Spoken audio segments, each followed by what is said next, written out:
it is Wonder, this is Atlas here and welcome to the Void. First and foremost, of course, Happy New Year. Today I'm going to be reacting and breaking down to the song Tomorrow from the original soundtrack from Made in Abyss. This is an actual anime original soundtrack. The last day of the last year, I was like 65% into the idea of making breakdowns for anime music.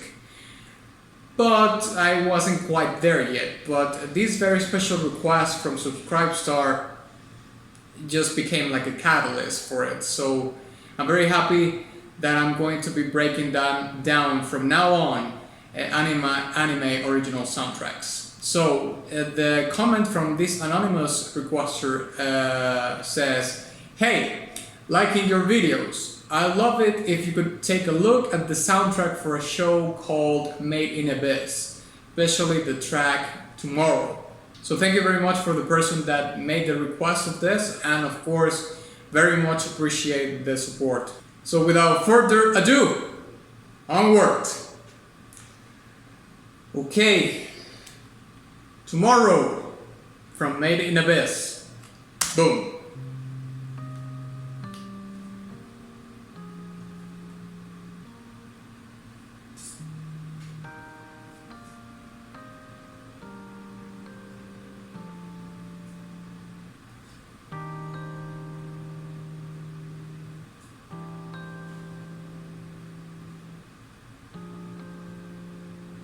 What instruments is this?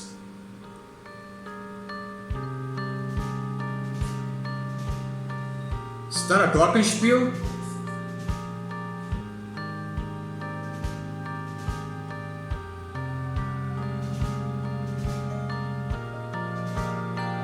Sounds like it's blocked.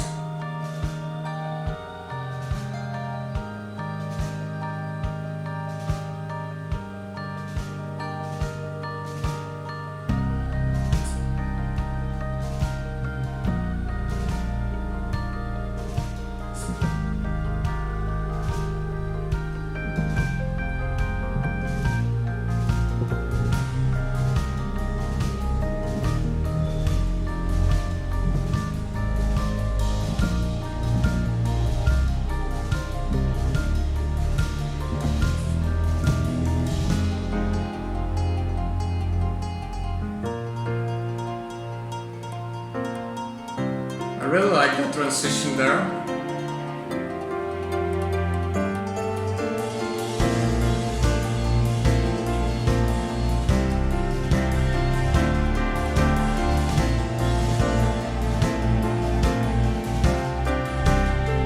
The piano is just such a great instrument.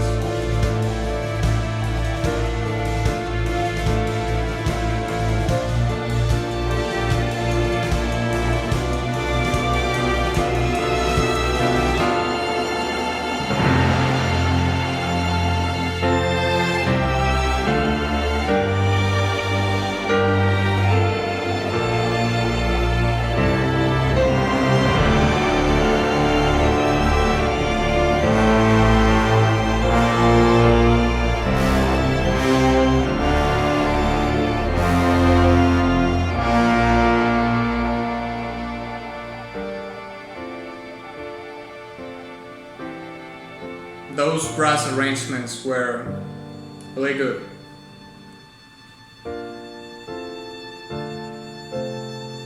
This song is super dynamic. I mean, it has a lot of many things.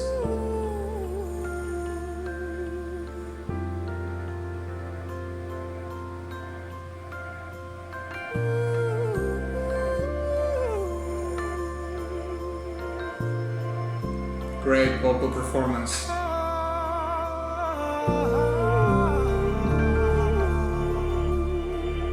Oh my god.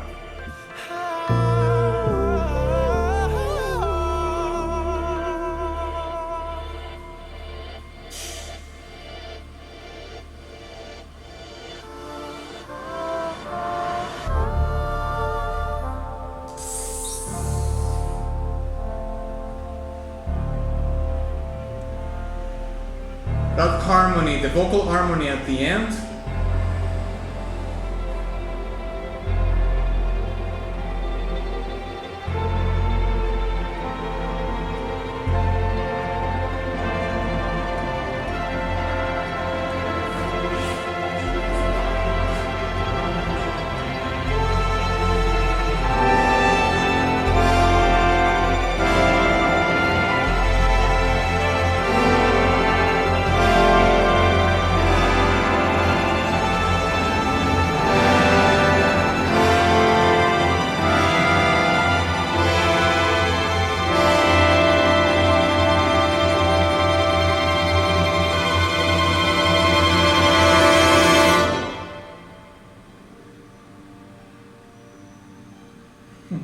That was it, right? Yeah, there it is. Alright. Well, this particular song is going to be very interesting in the breakdown because it has so many moods, let's say, for lack of a better word, because it has very much a wide range of dynamics. Not only in the way the instruments are performed, including the vocals, because the vocals are also an instrument, but also in what the track wants to convey in certain times. It's not like there's uniformity in what the song wants to convey. There's like different stages in the track, although it's not a very long track, because certainly this is more common for longer tracks, but this is like a roughly 4-minute song, and it has many different moods, let's say. So let's break it down.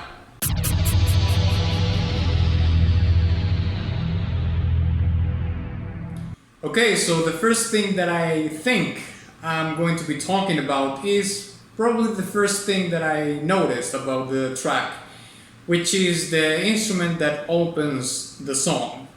I'm still not 100% sure if it is a Glockenspiel or not, because it has a quality to it that that sometimes I thought that the instrument was plucked, but coming back to it again, I think that it's not plucked. It's just how it plays, and how it sounds.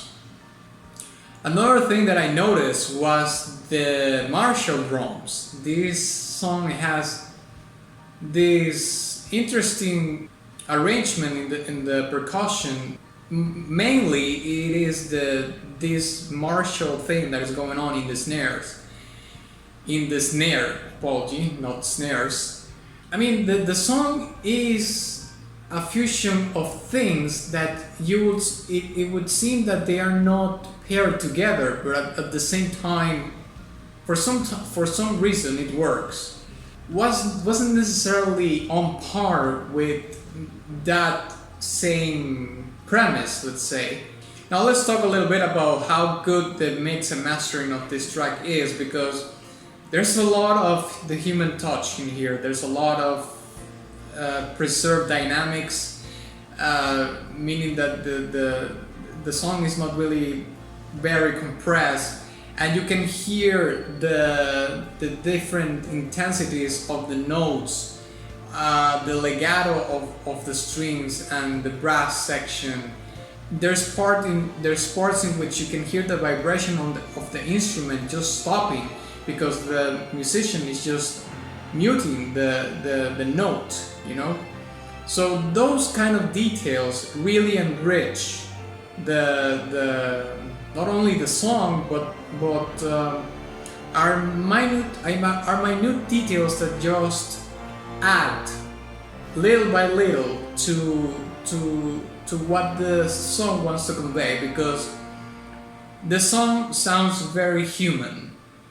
That's kind of a vague example or way to call it, I would say, but it wants to evoke things that are extremely human. Now let's talk a little bit about the brass. I thought that the arrangement was good, but there was something that I didn't like that much, and it was that at a certain point of the track, it was panned way too much to the right. The reason why I didn't like this decision is because it's just not that it's something wrong with it. It's not like it's wrong to make that decision.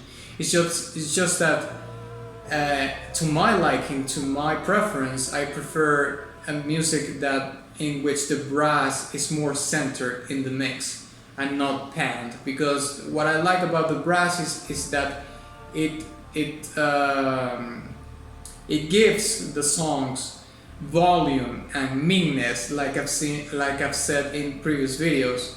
But if you pan the brass to either to the left or to the right, it loses the quality that gives volume to the piece, you know.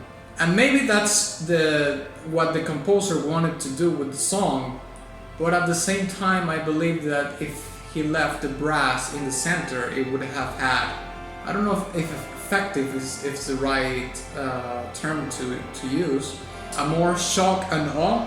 Yeah, I'm gonna go with that, shock and awe. Now let's talk about the pinnacle element of this track, which was the vocals. The vocals were outstanding, like the arrangement, the melody, the harmony at the end was, I mean, it was insanely good. It is by far the best thing that there is in this song. And I want to start with by talking about the qualities of both the male and the female vocals.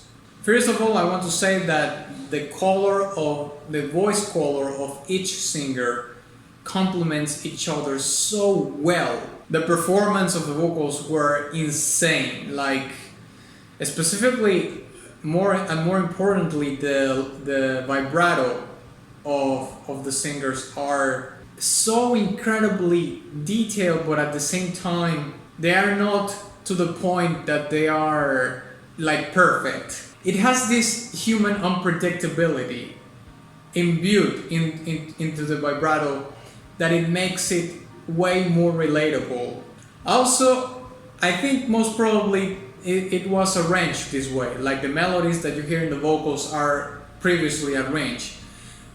But there's something on the back of my head that leads me to believe that the melodies that you hear in the vocals are actually made on the spot. Like the day the singers were, scheduled to record the vocals for this song, either the composer or the director or someone told them, like, do something on the spot, like improvise something, because it has like an ad-lib quality to it that makes it even way better to my ears. And if this was in fact improvised, it was brilliant. Like, I can't say it enough.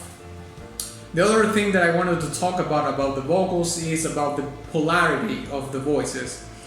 And I always like, or most of the time like, when there's a male and a female vocalist, because they balance each other. And biologically speaking, males tend to have lower register voices than lower register tones than females. So the good thing here is that each of them played to the biological characteristics of their voices, which is, of course, the male vocalist sounded like a male vocalist and the female vocalist sounded like a female vocalist. And that creates a polarity in the vocals that creates a balance in between each other. The final thing I want to say about the vocals, because yes, they are that good, oh my god.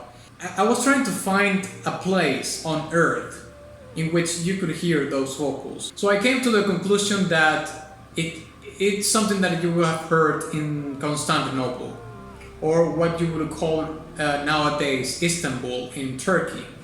But 1,000 years ago, Constantinople was like literally the pivotal point in which the West and the East were divided.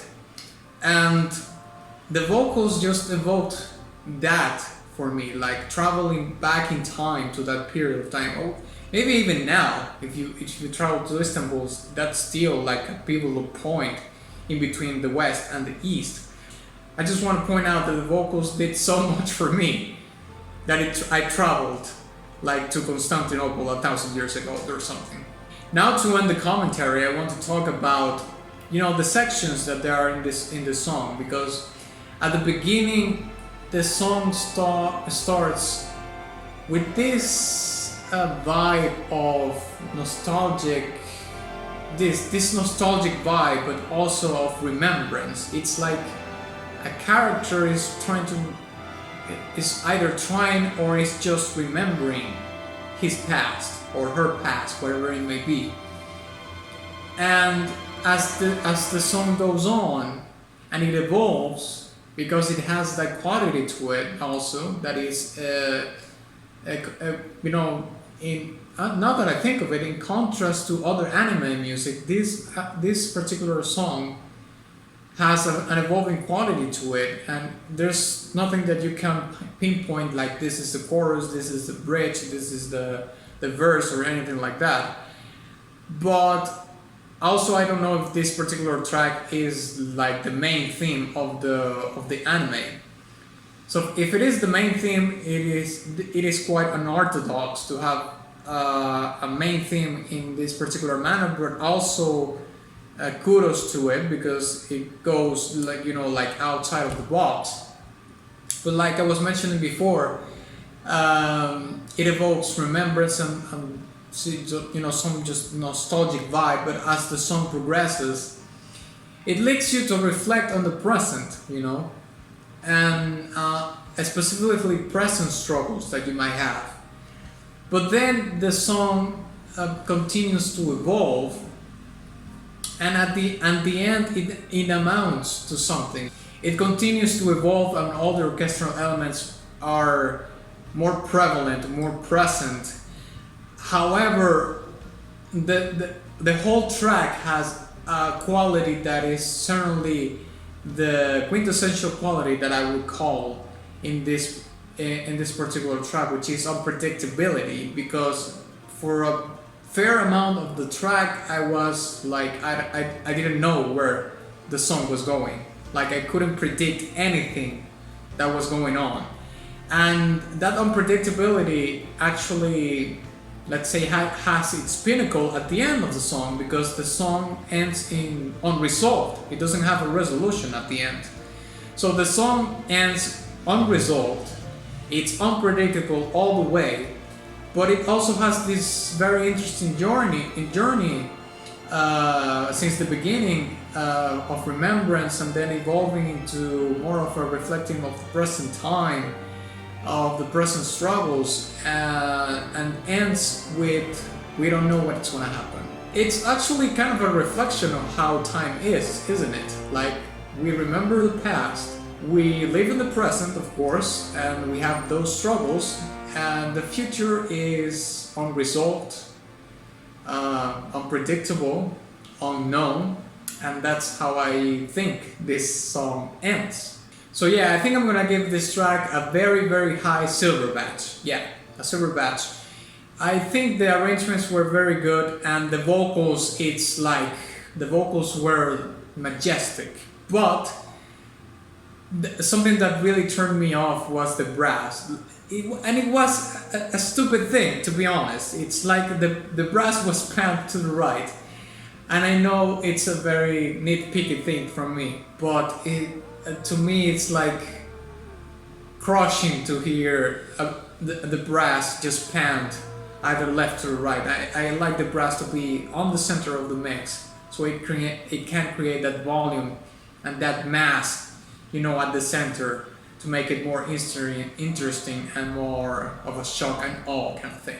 So yeah, thank you very much for watching this video. If you enjoyed it, please give it a like and share it with your friend.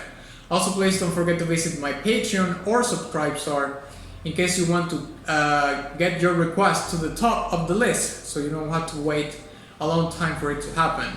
And of course my Teespring shop where you can get merch and all that jazz. And of course, ex nihilo nihil fit.